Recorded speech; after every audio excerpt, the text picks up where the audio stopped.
Hello everyone, very good evening to all of you. Learn next nursing के platform पर आप सभी का स्वागत है। जैसा कि आप सभी जानते हैं कि नॉर्सेट पीवाईक्यू सीरीज हम स्टार्ट कर चुके हैं। So today we will discuss series number 6। लगातार पीवाईक्यू सीरीज 1 से लेकर मेंस तक के ये सीरीज चलती रहेगी, ठीक है। एंड इसमें सारे ही प्रीवियस ईयर क्वेश्चंस हैं। हो सकता है कि आपके आने वाले नॉर्सेट के लिए या फिर जो भी एग्जाम्स आएंगी उसके लिए ये क्वेश्चंस बहुत ही आपको हेल्पफुल रहे, ठीक है। तो हमारे साथ बने रहिए। ओके, सो स्टार्ट करते हैं। Question number 1।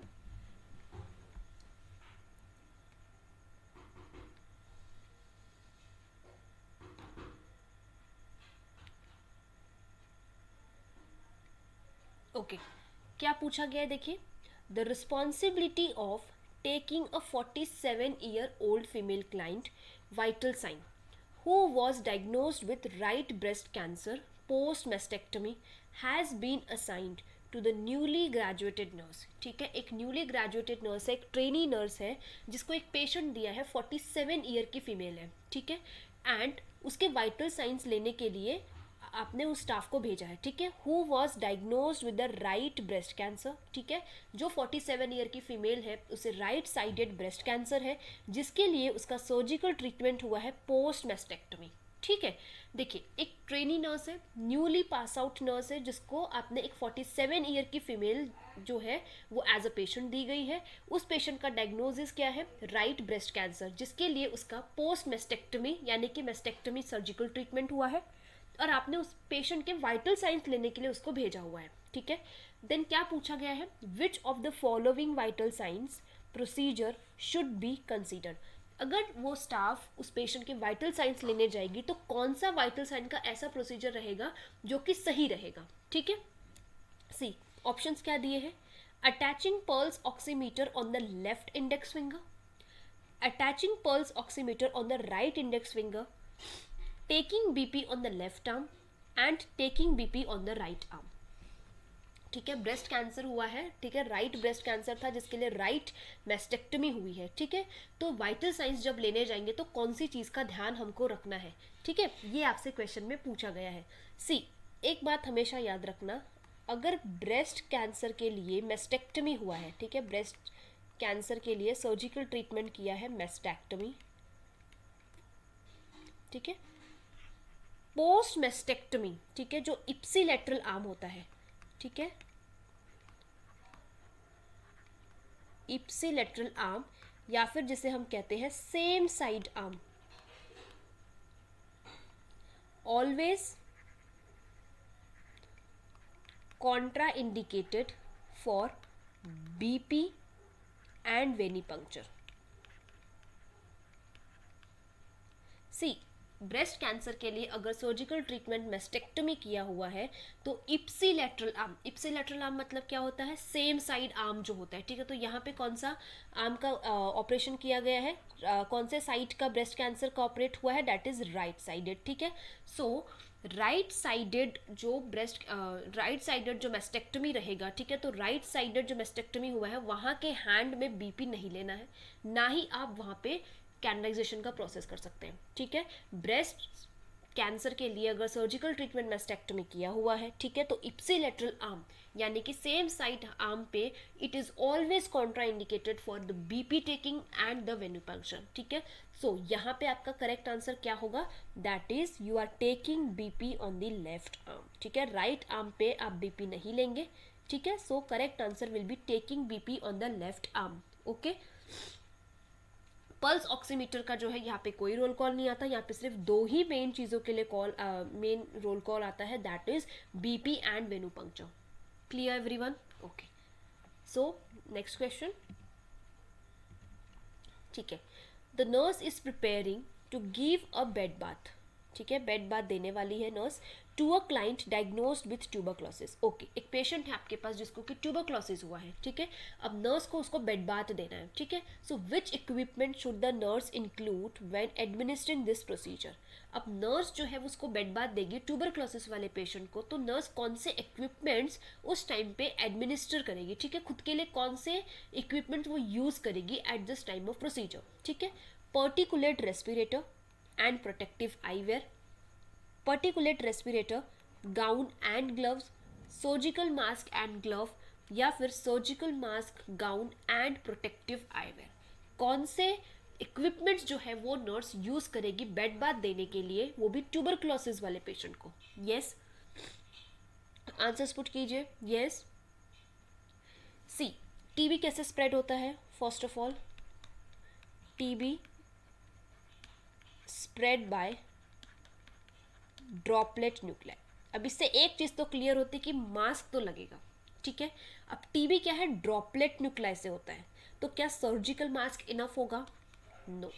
ठीक है, अब आपके पास दो ऑप्शन बच गए। इतना तो क्लियर है कि हमको पर्टिकुलेट रेस्पिरेटर जो है वो देना पड़ेगा, ठीक है। अब पर्टिकुलेट रेस्पिरेटर जो है ये कहाँ पे प्रेजेंट होता है? See, TB spread by droplet nuclei. Okay, so always use N95 mask, ठीक है। क्यों N95 मास्क? क्योंकि इनमें जो है प्रोटेक्टिव पर्टिकुलेट रेस्पिरेटर होता है, ठीक है।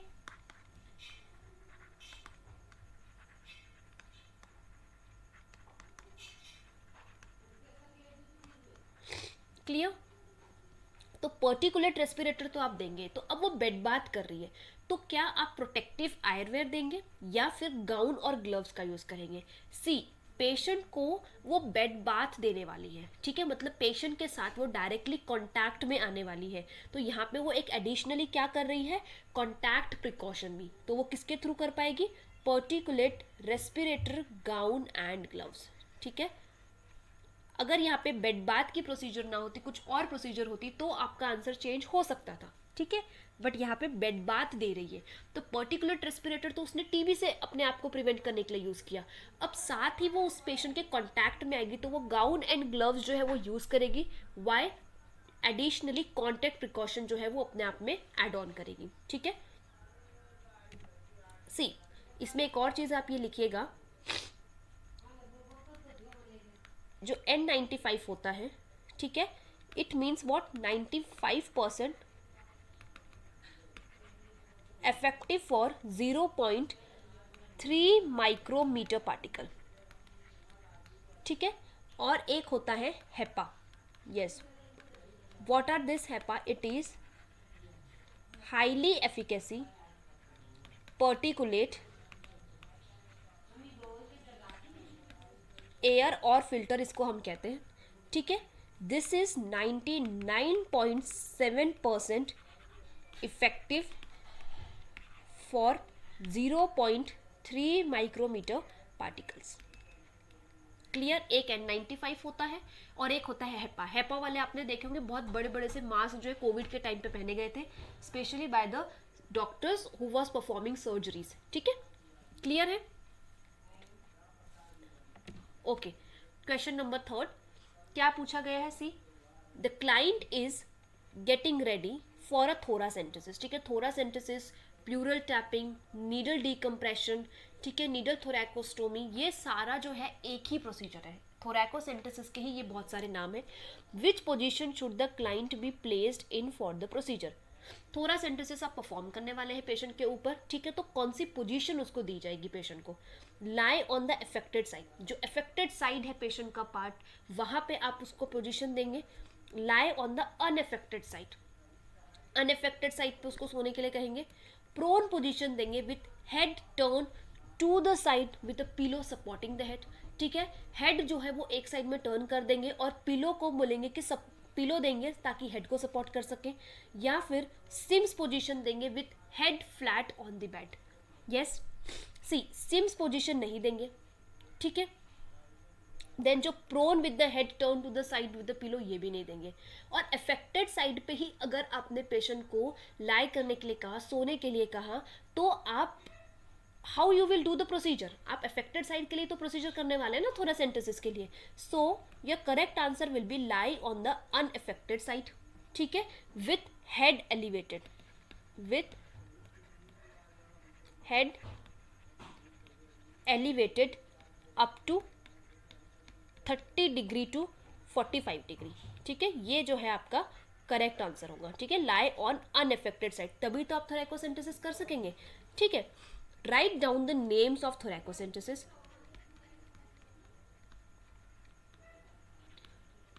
थोरैकोसेंटोसिस को और भी कहा जाता है दैट इज प्लूरल टैप,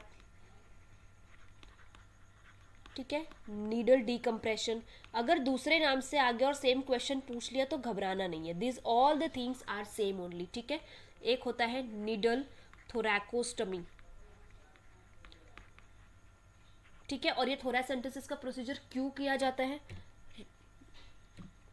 सी, थोरैकोसेंटोसिस क्या है? एक इन्वेसिव मेडिकल प्रोसीजर है, ठीक है। It is done to remove the fluid और the air from the pleural space for the diagnostic and therapeutic purpose. दोनों ही पर्पस के लिए जो है ये थोरैसेंटोसिस किया जाता है। थोरैसेंटोसिस बहुत इंपॉर्टेंट टॉपिक है, बहुत बार थोरैसेंटोसिस के ऊपर जो है क्वेश्चंस आते हैं, ठीक है। So always remember the position that lie on unaffected side, ठीक है। थोड़ा पिक्चर से देख लेंगे। सी, अगर आपको इन दोनों में से पूछा गया, so always the best position is this, ठीक है, पोजीशन नंबर ए, ठीक है। ये कौन सी पोजीशन है? राइट डाउन, सिटिंग,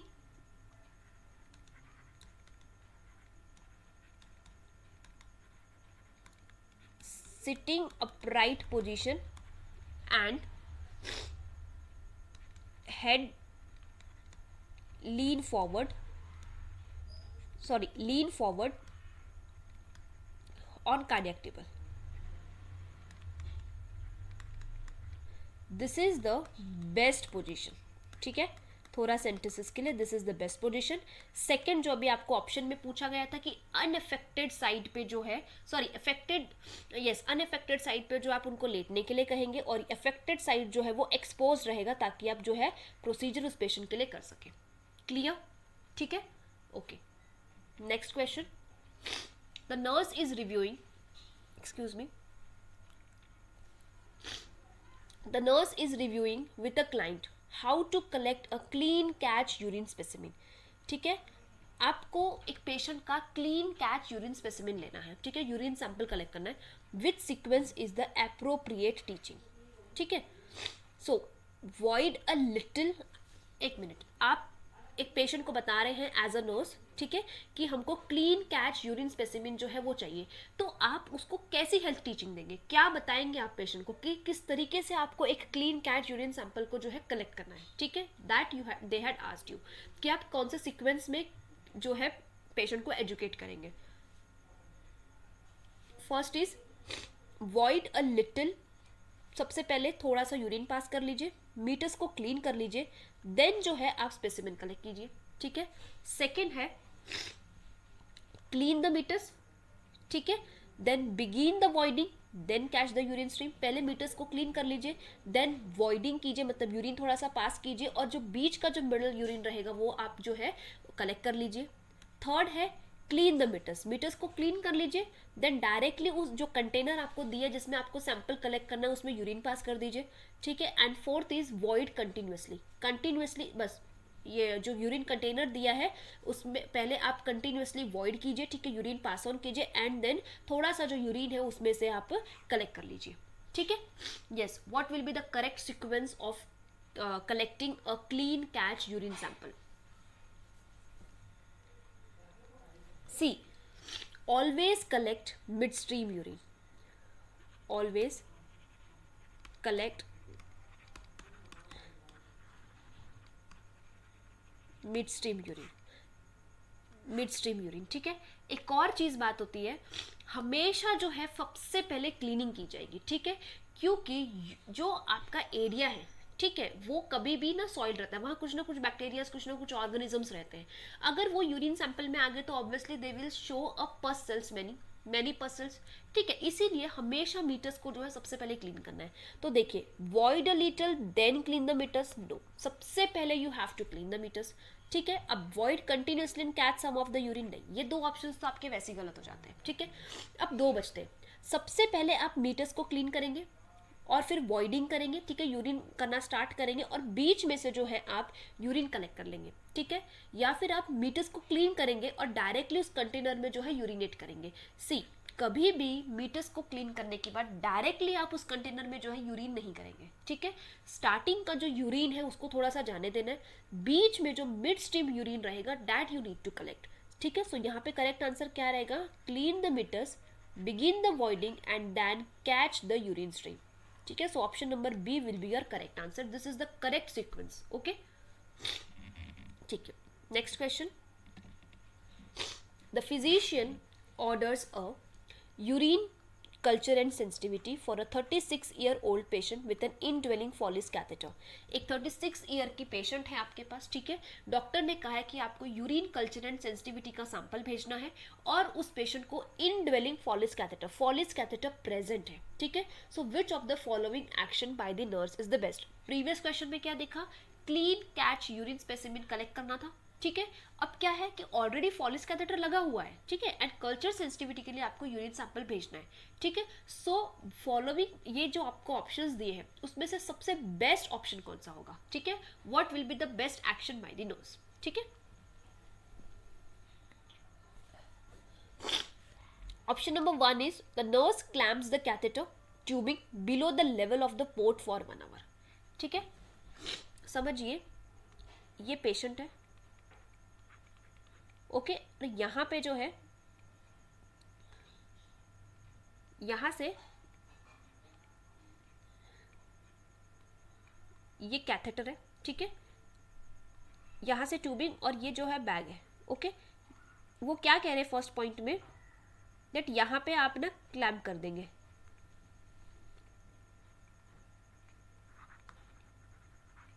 ठीक है।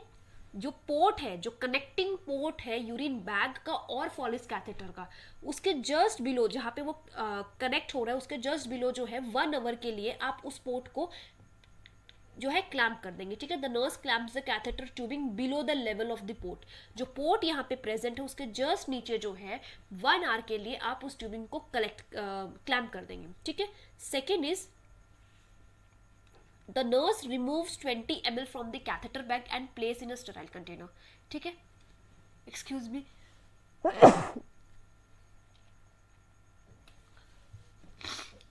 the nurse removes 20 ml from the catheter bag, ठीक है। जो ऑलरेडी कैथेटर लगा हुआ है उसमें से 20 ml रिमूव करेगी और स्टेराइल कंटेनर में डाल देगी, ठीक है। कल्चर एंड सेंसिटिविटी के लिए भेजना है, is it appropriate technique, no, ये आपका ऑप्शन यही गलत हो जाता है, ठीक है।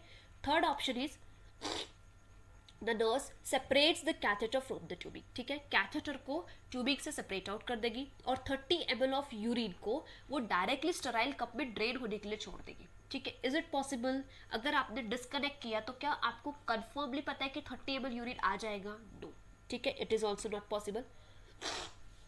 Last option is the nurse clamps the catheter just below the insertion site for 20 minutes. Okay, nurse क्या करेगी, catheter को clamp कर देगी just below the insertion site for 20 minutes. Is it appropriate? No, this is also not appropriate.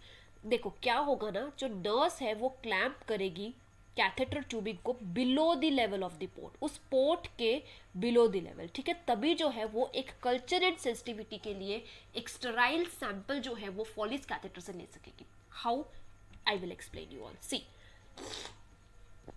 सबसे पहले ये जो है ये पोर्ट है, ठीक है, इस पोर्ट की हम अभी तक बात कर रहे थे, यहाँ से जो है Foley's कैथेटर से कनेक्शन हो जाएगा, ठीक है, and this is the area जहाँ पे आपको इस पोर्ट के जस्ट बिलो 1 आवर के लिए जो है कलेक्ट करना है, क्योंकि 1 आवर तक के जो है आपको जितना यूरिन सैंपल चाहिए है दैट इज 10 ml वो आ जाएगा, आराम से आ जाएगा 10 ml, ठीक है। देन उसके बाद क्या करना है, ये जो पोर्ट है इसको आपको अल्कोहल स्वैप से क्लीन करना है, ठीक है, clean the port with alcohol swap, ठीक है। देन डायरेक्टली आप क्या करेंगे, इस पोर्ट में देखो ये आपको दिखाई दे रहा है, यहाँ पे आप सिरिंज डालेंगे और 10 ml जो है कलेक्ट कर लेंगे, ठीक है, और उसको स्टेराइल कंटेनर में डाल देंगे और पेशेंट का लेबल करके सेंड कर देंगे।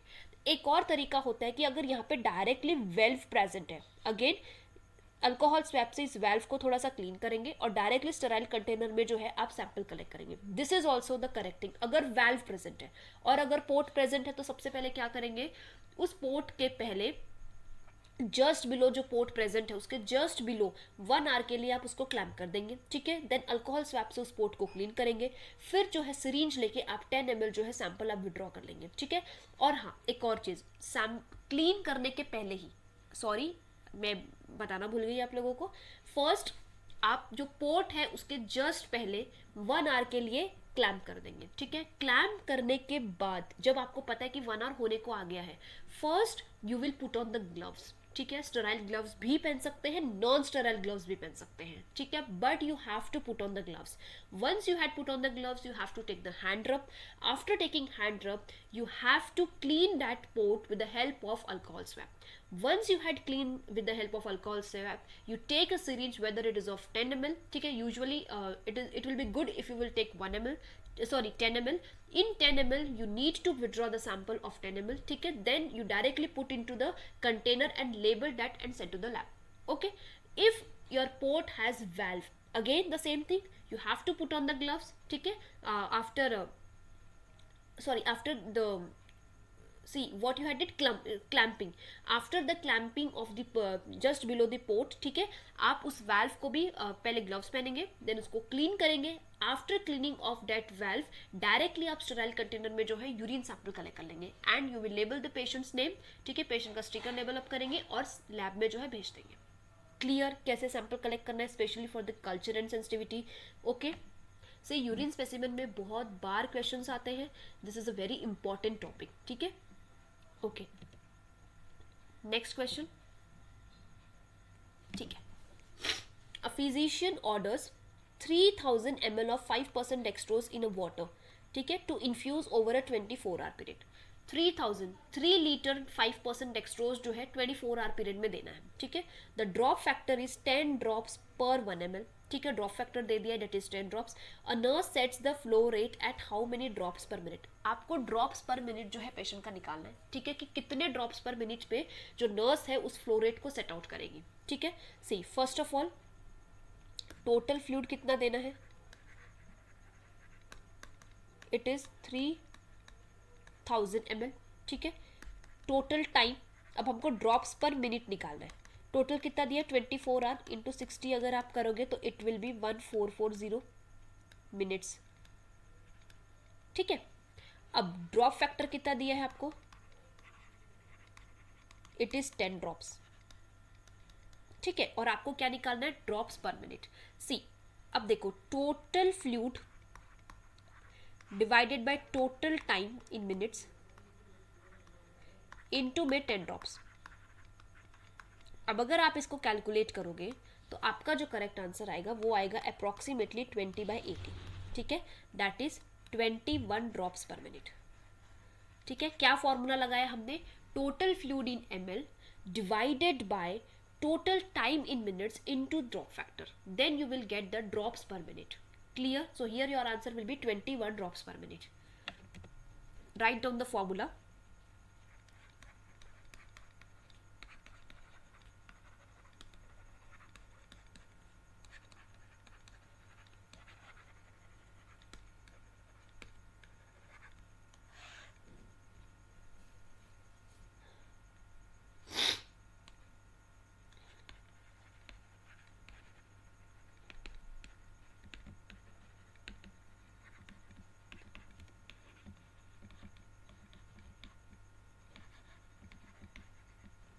Clear? Okay. Next question.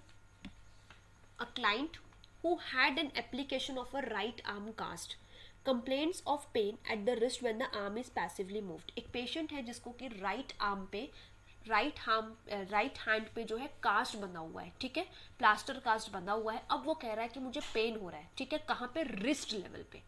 Arm पे बंधा हुआ है, उसको पेन हो रहा है रिस्ट पे, ठीक है, जब वो आर्म को पैसिवली मूव करने की कोशिश कर रहा है, ठीक है.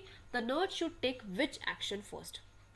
आपके पास एक पेशेंट बता रहा है कि मेरे हाथ में ये कास्ट बंधा हुआ है, मुझे रिस्ट में होके पेन हो रहा है, ठीक है, रिस्ट एरिया में पेन हो रहा है, ठीक है. फर्स्ट एक्शन जो है उस नर्स का क्या होगा. सबसे पहले अगर आपके पास कोई पेशेंट कंप्लेंट लेके आता है तो आप एज अ नर्सिंग प्रोसेस क्या करते हैं. सी देखते हैं, elevate the arm, document the finding, medicate with an additional dose of opioid, check for paresthesia and paralysis of the right arm. See अगर आप बात करेंगे elevate the arm, it is implementation. आपके पास एक पेशेंट कंप्लेन लेकर आ रहा है तो सबसे पहले क्या आप जाके इम्प्लीमेंटेशन कर देंगे बिना कोई चेक किए, बिना कोई असेसमेंट किए. आप कहेंगे कि नहीं, आप अपने आर्म को एलिवेट कर लीजिए. Will you do it? No.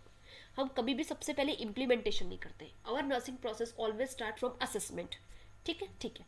Document the finding, ये डॉक्यूमेंट द फाइंडिंग कब होता है? After evaluation. आप कंप्लीट नर्सिंग प्रोसेस कर देते हैं, उसके बाद इवैल्यूएट करते हैं और तब जाके आप जो है ये डॉक्यूमेंटेशन का काम करते हैं, ठीक है। सो ये भी नहीं होता क्योंकि ये एक नॉर्मल कंडीशन नहीं है। प्लास्टर कास्ट बना हुआ है, पेशेंट को पेन हो रहा है रिस्ट पे, ठीक है। Then medicate with an additional dose of opioid. देखो फर्स्ट ऑफ ऑल जो ओपियोइड है दिस कम्स अंडर नार्कोटिक्स, ठीक है। हम ओपियोइड एनाल्जेसिक्स जो है वो विदाउट एनी प्रिस्क्रिप्शन दे ही नहीं सकते। फर्स्ट ऑफ ऑल हम कोई भी मेडिकेशन जो है विदाउट एनी प्रिस्क्रिप्शन और विदाउट एनी डॉक्टर्स ऑर्डर कभी भी एडमिनिस्टर नहीं कर सकते, ठीक है। तो ये भी नहीं आएगा। Once again the second thing is it comes under implementation. यहाँ पे भी कोई असेसमेंट नहीं होता, ठीक है। नेक्स्ट क्या दिया है? Check for paresthesia. कोई नमनेस तो नहीं है उसके हाथ में, कहीं उसके राइट हैंड में पैरालिसिस तो नहीं हो रहा है। तो यहाँ पे क्या कर रही है nurse? Here the nurse is doing the assessment, ठीक है। अगर आपके पास पेशेंट कभी भी कोई कंप्लेन लेकर आता है तो कोई भी इम्प्लीमेंटेशन, प्लानिंग, गोल ये सब बनाने के पहले first always do the assessment. Always your first priority will be assessment, ठीक है। और क्यों यहाँ पे असेसमेंट करना बहुत जरूरी है? प्लास्टर कास्ट बंधा हुआ है, इट मीन्स वॉट, उस पेशेंट को कंपार्टमेंट सिंड्रोम हो सकता है, ठीक है। So always first assess the hand, ठीक है। आप हैंड को असेस करेंगे, पर्टिकुलर लिम्ब को, कि कहीं वहाँ पे पैरास्थेशिया तो नहीं है, पैरालिसिस तो नहीं हो गया है। First you will check the completely that particular arm, then only you will notify the doctor and you will do the alternate things that you know. Elevate करना है arm को, ठीक है, document करनी है finding को, but first always you do the assessment whether it is normal or abnormal, ठीक है। Clear? Okay. Next question. The nurse developing a plan of care for a client with a cataract understands that which problem is the priority. एक nurse है जो कि care plan बना रही है, simple. यहाँ पे अब असेसमेंट हो चुका है, नर्सिंग डायग्नोसिस उसने फॉर्म कर लिया है। Now she is making a goal, she is setting a plan कि अब मुझे इस पेशेंट के लिए क्या करना है, ठीक है। पेशेंट की मेन प्रॉब्लम क्या है? कैटरैक्ट, ठीक है। What is cataract? Yes, what is cataract? It is opacity of lens. अब यहाँ पे वो नर्स क्या करेगी? प्रॉब्लम जो है, ठीक है, उस प्रॉब्लम के ऊपर काम करेगी कि जो उसकी मेन डायग्नोसिस है दैट इज कैटरैक्ट, कैटरैक्ट की वजह से उसको जो प्रॉब्लम हो रही है, ठीक है, उसके लिए वो क्या प्लान ऑफ केयर करेगी, उसके लिए वो क्या प्लानिंग बनाएगी, क्या गोल्स बनाएगी, ठीक है, उस प्रॉब्लम के रिलेटेड, ठीक है। So which problem will be the priority? She will be concern about the loss of eyesight. वो नर्स बहुत कंसर्न दिखाएगी कि हाँ अभी इसकी आंखें की रोशनी जा सकती है, she can have loss of eyesight. Second is altered vision due to opacity of the ocular lens. हाँ, उसका विजन अल्टर्ड हो सकता है क्योंकि अब जो है ओपेसिटी ऑफ लेंस हो चुका है, ठीक है, उसको अब धुंधलापन दिखेगा, अल्टर्ड विजन हो जाएगा, ठीक है। Difficulty in moving around because of the need for glasses, क्योंकि अब उसको ग्लासेस की जरूरत है, ठीक है। अब वो ब्लैक ग्लासेस पहन लेगी तो अब, या फिर डायरेक्टली उसने कोई भी काइंड ऑफ ग्लासेस पहन लिए हैं, ठीक है, स्पेक्स पहन लिए हैं, सो अब उसको घूमने फिरने के लिए, मूव करने के लिए डिफिकल्टी होगी, ठीक है। Becoming lonely because of decrease community immersion, ठीक है, वो बहुत लोन फील करेगी क्योंकि अब उसको कैटरैक्ट हो गया, तो कम्युनिटी इमर्शन जो है, कम्युनिटी इन्वॉल्वमेंट जो है वो कम हो जाएगा, ठीक है। सी, क्या पूछा गया है? आप एक केयर प्लान बना रहे हैं कैटरैक्ट वाले पेशेंट के लिए, ठीक है, तो अब उसकी प्रॉब्लम के रिलेटेड आपकी फर्स्ट प्रायोरिटी क्या रहेगी, ठीक है। So your first priority will be altered vision, ठीक है, क्योंकि देखो ओपेसिटी ऑफ लेंस हो गया। Opacity of lens means what? ये मेन डिजीज कंडीशन है जिसकी वजह से जो उसको प्रॉब्लम होगी वो क्या होगा? अल्टर्ड विजन, ठीक है। ओपेसिटी होने के कारण वो अच्छे से विजन जो है उसका वो क्लियर नहीं रहेगा, ठीक है। What is the problem of client here? Opacity of ocular lens. Why it is, sorry, Altered vision is the problem and why it is because of the opacity of ocular lens. Clear? ठीक है। Next question. The nurse is monitoring the function of a client, ठीक है, chest tube drainage system and notes that the fluid in the water seal chamber is below the 2 centimetre mark, ठीक है। एक nurse monitor कर रही है functions को, कौन सी चीज के फंक्शन को? कि एक पेशेंट को चेस्ट ट्यूब ड्रेनेज, आईसीडी जो होती है, chest tube drainage system, chest tube water drainage system लगा हुआ है, ठीक है। और अब उसने देखा कि उस पेशेंट का जो वाटर सील चैम्बर है, ठीक है, लाइक दैट, ये वाटर सील चैम्बर है, ये जो है सिर्फ 2 सेंटीमीटर मार्क जो है उसके भी बिलो है, ठीक है। So which interpretation should the nurse make? जब वो 2 सेंटीमीटर के नीचे मिलेगा तो नर्स को क्या लगेगा कि क्या हो रहा है पेशेंट में? क्या वहाँ पे लीक इन द सिस्टम, जो वाटर सील ड्रेनेज सिस्टम लगा हुआ है पेशेंट को, इंटरकोस्टल ड्रेनेज, क्या उसमें लीक हो रहा है, या फिर क्लाइंट को न्यूमोथोरैक्स बैठ गया है, या फिर suction should be added to the system. अब वो बहुत ज़्यादा पानी हो गया है, ठीक है, बहुत ज़्यादा वाटर हो गया, तो हमको सक्शन वहाँ पे ऐड ऑन करने की ज़रूरत है, या फिर हमको water should be added to the chamber. क्या आप पानी फिल करेंगे, या फिर आप सक्शन उसमें ऐड ऑन कर देंगे, या फिर आप कहेंगे कि नहीं ऐसा हो रहा है ना, मतलब पेशेंट को न्यूमोथोरैक्स हो गया है, या फिर there is a leak in the system. C, 2 centimetre से नीचे वाटर हो जाने से कोई लीकेज नहीं है, bubbling always causes the leaking, ठीक है, बबलिंग अगर होती है तो इट मीन्स कि लीकिंग है वहाँ पे, ठीक है। Client has a pneumothorax, no, client को कोई न्यूमोथोरैक्स यहाँ पे नहीं हो रहा है। Suction should be added to the system, दो, ऑलरेडी जो वाटर है वो कम है, तो आप उसमें सक्शन को लगाएंगे ताकि जो जितना पानी है वो भी चले जाए। See, here water should be added to the chamber, ठीक है। यूजुअली जो होता है वाटर चैम्बर में कम से कम जो है 4 सेंटीमीटर पे होना चाहिए, बट ये 4 सेंटीमीटर से लेस है, इट मीन्स वहाँ पे हमको पानी ऐड करने की ज़रूरत है। क्यों हमको वाटर ऐड करना है? To prevent the entry of air, कि वहाँ पे कोई है ना एयर की एंट्री ना हो जाए, ठीक है, क्लियर, ओके, ठीक है। Next question, before palpating the abdomen during an assessment, ठीक है, the nurse should do which of the following. C, palpating the abdomen during an assessment, हम फिजिकल एग्जामिनेशन करते हैं उसमें असेसमेंट करते हैं। एक असेसमेंट होता है कंप्लीटली ऑल ऑर्गन्स के लिए जो कि नॉर्मल होता है, एक स्पेशल असेसमेंट होता है एब्डोमेन के लिए, ठीक है। फर्स्ट हम वो देख लेंगे। सी, जस्ट अ मिनट, एक साइड लिखिए assessment of organs, any organ बोल सकते हैं। एक होता है असेसमेंट ऑफ एब्डोमेन, कैसे करेंगे आप एब्डोमेन का असेसमेंट, ठीक है। असेसमेंट ऑफ ऑर्गन जो कि हम जनरली असेसमेंट करते हैं इन द फिजिकल एग्जामिनेशन, सबसे फर्स्ट करते हैं इंस्पेक्शन,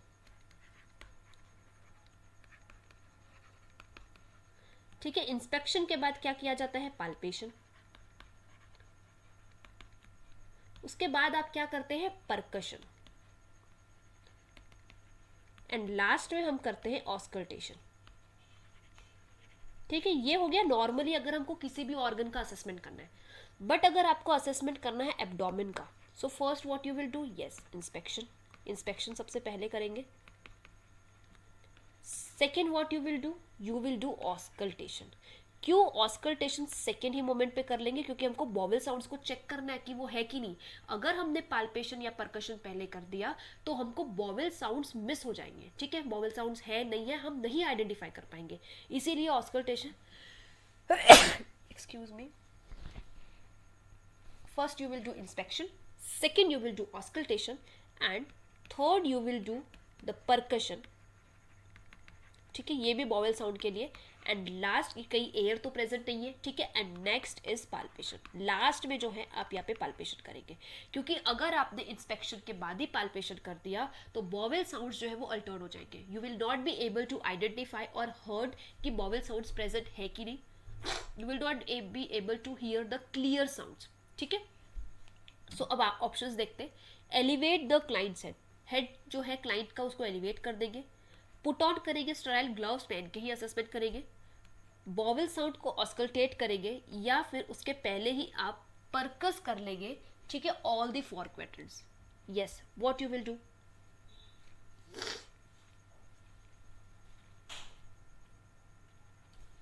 बिफोर पाल्पेटिंग पूछा है, ठीक है। सी, बिफोर पाल्पेटिंग हम सबसे पहले क्या करते हैं?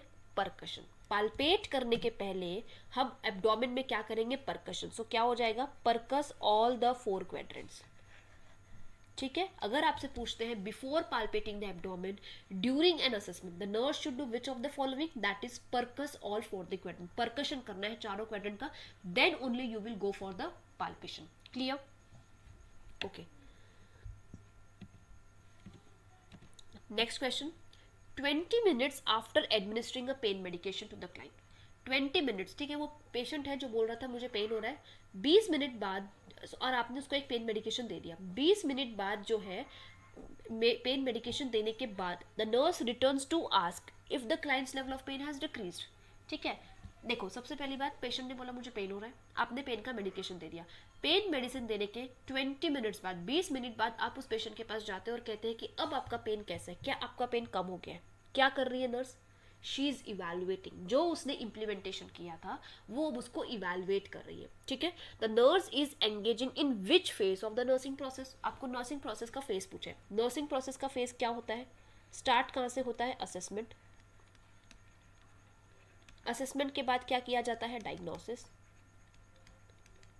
डायग्नोसिस के बाद क्या किया जाता है? गोल। गोल बनाया जाता है या फिर प्लानिंग की जाती है, ठीक है, प्लान ऑफ केयर बनता है। उसके बाद क्या किया जाता है? इम्प्लीमेंटेशन। और इम्प्लीमेंटेशन के बाद क्या किया जाता है? इवैल्यूएशन, ठीक है। सो यहाँ पे क्या कर रही है नर्स? डायग्नोसिस बना रही है, प्लानिंग कर रही है, इम्प्लीमेंट कर रही है या इवेलुएट कर रही है। Already she implemented by giving medication, now she is evaluating by asking question कि आपका पेन कैसा है। Clear? Okay. Our last question, ठीक है। The nurse and notes that the client's arterial blood gas ABG result review a pH of 7.50, ठीक है, pH है 7.50, PaCO2 of 30 mm of Hg, PaCO2 है 30 mm ऑफ Hg, ठीक है। Normally कितना होता है? 35 to 45 mm of Hg। Clear? यहाँ लिख देती हूँ नॉर्मल। और pH कितना होता है? 7.35 to 7.45, ठीक है। सो क्या कह सकते हैं हम? कंडीशन में pH बढ़ा हुआ है और PaCO2 कम हो गया है, ठीक है। एंड वी ऑल नो कि जो pH है वो इन्वर्सली प्रोपोर्शनल होता है PaCO2 से, ठीक है। ठीक है, आगे देखते क्या दिया हुआ है। The nurse monitors the client for which clinical manifestation associated with this ABG result all except. See, आपको ना पीएच की रीडिंग दे दी है, PaCO2 की रीडिंग दे दी है आर्टेरियल ब्लड गैस में, ठीक है, एबीजी किया है पेशेंट का। अब वो नर्स क्या कह रही है कि जो भी क्लिनिकल मैनिफेस्टेशंस हमने आपको ऑप्शन में दिए हैं, वो जो एबीजी रिजल्ट आपको दिखाया जा रहा है, whether it is metabolic acidosis, metabolic alkalosis, respiratory acidosis और रेस्पिरेटरी एल्कोलोसिस, चारों में से जो भी ये कंडीशन है एबीजी रिजल्ट की, उसमें ये सारे के सारे सिम्टम्स जो है उस कंडीशन के हैं एक्सेप्ट एनी वन। क्वेश्चन समझ में आया क्या? आपको एबीजी के रिजल्ट्स दे दिए हैं और अब आपको कह रहे हैं कि ये जो एबीजी के रिजल्ट है इससे जो भी कंडीशन बनती है, whether it is metabolic acidosis और alkalosis, whether it is respiratory acidosis और एल्कोलोसिस, सो जो क्लिनिकल मैनिफेस्टेशन हमने आपको ऑप्शंस में दिए हैं उसमें से ऐसा कौन सा ऑप्शन है जो आपके एबीजी रिजल्ट से मैच नहीं करता है? क्लियर? ठीक है। सी, अब देखो मैंने बताया कि पहले हमको कंडीशन तो पता करनी पड़ेगी कि ये एबीजी बता क्या रहा है, ठीक है। पीएच बढ़ रहा है, PaCO2 कम हो रहा है, मतलब क्या है? PH is inversely proportional to PaCO2, ठीक है। और ये कब होता है? In the condition of respiratory alkalosis, ठीक है। अब रेस्पिरेटरी एल्कोलोसिस तो हमको पता चल गया, ठीक है। अब देखते हैं कि रेस्पिरेटरी एल्कोलोसिस में कौन से कंडीशंस आते हैं। ऑलरेडी आपको आंसर पता चल चुका है, but still right it down. Respiratory alkalosis में क्या क्या आएगा? एल्कोलोसिस है सबसे first thing, nausea and vomiting, it always causes alkalosis, ठीक है, क्योंकि एसिडिक आयन तो सारे बाहर आ जाएंगे, सिर्फ एल्कलाइन बच जाएगा, ठीक है। देन टेकिपनिया, टेकिकार्डिया, कंफ्यूजनल स्टेट और डिसओरिएंटेशन, ठीक है। ये सारी चीजें हमको कहाँ मिलती है? इन रेस्पिरेटरी एल्कोलोसिस, ठीक है। तो ये तो है। अब देखते हैं ऑप्शंस क्या दिए। नॉजिया दिया है, ठीक है, यस, रेस्पिरेटरी एल्कोलोसिस का आंसर है। कंफ्यूजन दिया है, yes, it is also part of respiratory alkalosis. Disorientation भी होता है। ब्रेडिपनिया होता है क्या? नहीं, वहाँ पे हमेशा टेकिकार्डिया एंड टेकिपनिया होता है। सो ब्रेडिपनिया एक ऐसा ऑप्शन है आपका जो कि आपके क्वेश्चन में दिए हुए एबीजी की जो वैल्यूज है उससे मैच नहीं करता, मतलब ये रेस्पिरेटरी एल्कोलोसिस में नहीं होता, ठीक है। अब बोलूंगी कि ब्रेडिपनिया कौन से कंडीशंस में होता है? Yes, bradypnoea always occurs in respiratory acidosis. Clear everyone? देखो क्वेश्चन को थोड़ा घुमा के पूछा हुआ है बट इट्स वेरी इजी। अगर आपको एक बार क्वेश्चन अच्छे से समझ में आ गया ना तो आंसर्स बहुत इजी है। ठीक है, clear everyone? Okay, so thank you everyone. I hope ये वीडियो जो है ये आपके बहुत काम आएगी और आने वाले नॉर्सेट एग्जाम में इसमें से पक्का कम से कम 2 से 3 क्वेश्चन तो ज़रूर आएंगे। ठीक है, so all the very best, thank you everyone.